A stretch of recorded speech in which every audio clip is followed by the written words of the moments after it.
I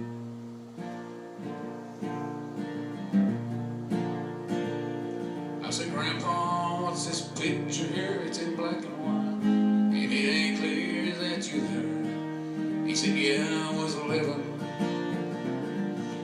Times were tough back in 35. That's me and Uncle Joe just trying to survive a cotton farm in the Great Depression.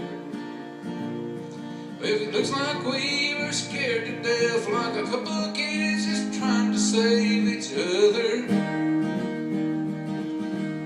You should have seen it in color. Oh, this one here was taken overseas in the middle of hell in 1943 in the wintertime. You can almost see my breath. Ask my tail gunner Johnny McGee. He's a high school teacher from New Orleans, and he had my back right till the day we left. If it looks like we were scared to death, like a couple of kids just trying to save each other. You should have seen it in color. Well, the pictures